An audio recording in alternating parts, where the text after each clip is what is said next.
1, Fremantle 2, Luke Jackson. What's the third most compelling storyline right now? I think it's Josh Dunkley and the Western Bulldogs, Gerard. Now that Brisbane is out of the equation, all the hurdles that could be in front of this decision have now been removed. So an announcement is due early next week here. So the Bulldogs, Port Adelaide, Brisbane, all in the mix. He's not a free agent. He needs to be traded for. Dot joining, we've always said, you're saying Brisbane, but he has never been one to rush a decision either. So his situation is absolutely fascinating as it unfolds. And then you extrapolate that out to, there's a bit happening at the Dogs in terms of potential departures as well. That's headlined by Josh Dunkley, but also Hayden Crozier, contracted but looking around for other opportunities. And if there is one, he'll be off. Josh Shackey, no deal for him, been kicking bags in the VFL. Zane Cordy does have an offer but hasn't signed it, so perhaps he is off as well. Jason Johannesson now more likely to stay, given the Suns have moved on to Ben Long, who's requested a trade up there. But Josh Dunkley finally will get a decision, I think, early next week. And you think, Leon, that would be a great acquisition for the Lions? Well, in terms of complementing their run, their endurance base, they need to do that. And with the young kid coming in who apparently covers the ground already, young Will Ashcroft, just adding 2 overnight. He's not the most polished player, Dunkley, but he's just a competitor, and he's there all the time. So I think that would suit the Lions if they were after him. I mean, it would also suit Port Adelaide. So clearly those two are after his services. And as we touched on 45 minutes ago, if you're the line coach for the Lions, yes, you can do more things forward Absolutely. with him as well. 4, Sam. Leon's a master at this because he steered us into 4 as well. So the Hawks and the Lions are related here. So Jack Gunston will next week make a call like Dunkley. And like Dunkley, he has heavy interest from Brisbane. He's a free agent and will be a very nice replacement for Dan McStay, who, of course, is joining Collingwood. He bounced back from that back problem, 32-24 from 16 games this year.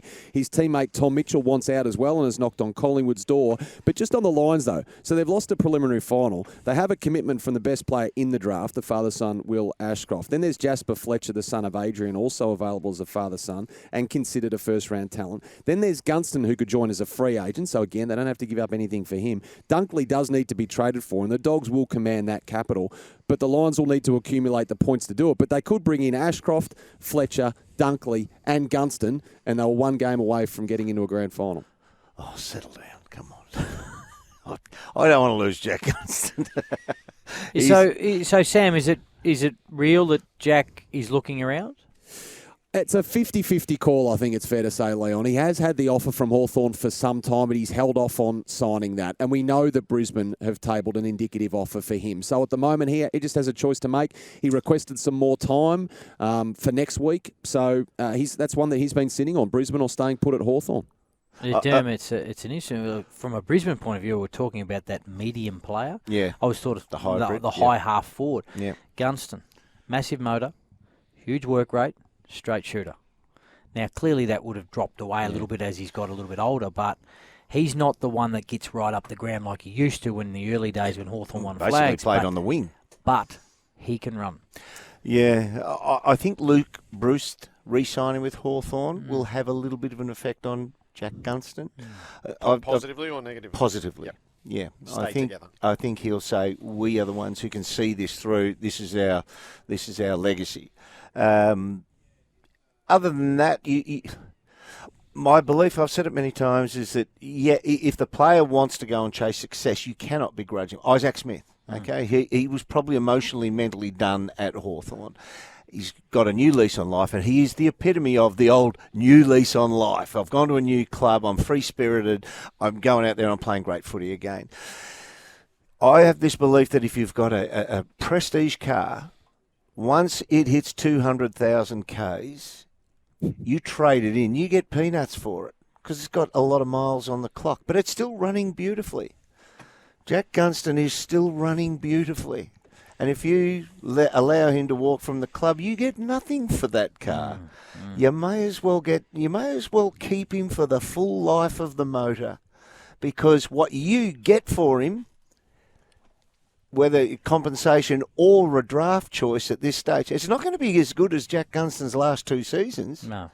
So keep running that prestige vehicle, I reckon. I must say, your analogies, both of you, have been Jared, a top is shelf Jared, today. is that the Hawthorn coming out in him? Yes. Yes, and you'd be Pouring out disappointed of if him. it wasn't. What's number 5, Sam? I'll whip through this one. The Melbourne Smalls. I did agonise over 5. There's a special mention I want to get to as well. But Jackson's teammate, Kysaiah Pickett. Now, the Port interest is real and strong, but it might also need to be long, Gerard, because Kysaiah told the Demons at his exit interview he's excited about spending 2023 at the club, but that is the final year of his contract. Now, he has held off on signing an extension. Melbourne would love to get him to do that. He hasn't done that. So maybe a watch for next year. We know Port are bringing in Junior Rioli, and perhaps the second-round compo pick they get for Carl Amon makes that happen. But Toby Bedford has a VFL Grand Final to play tomorrow, and then a very big decision to make. Has a contract offer from Melbourne, but also interest from a host of clubs, North Melbourne, Essendon and GWS. My special mention is Gold Coast. We spoke about this earlier this week, Gerard. I think the Suns are about to pull the trigger on something very proactive. The salary cap threat and the salary dump trade. We've had a sprinkling of those in recent times. The Suns and Will Brodie only last year. Collingwood and Adam Treloar famously before that. But I think the Suns are about to embark on something. They've had access to a bigger list due to the concessions. And they've got the likes of Rowell and Anderson out next year. Ben King will roll around quickly as well. They need to protect their elite young talent from poachers. And the challenge for clubs like the Suns, as we've seen at the Giants, is they have had to pay more to keep these players from established clubs in established markets. And the cycle, they feel, will only keep repeating. You know, hopefully for them, contend, lose players, go to draft. Contend, lose players, go to draft. Now, the Suns are going to look to snap that in some way, shape or form, I think, in this trade period. And it does loom as a really fascinating scenario. So potentially Suns players who we couldn't have imagined being on the open market. I think so, just because they need to balance the books better. I'm not sure what shape that manifests itself in reality, but it's certainly a watch. I think we'll hear about more on that shortly.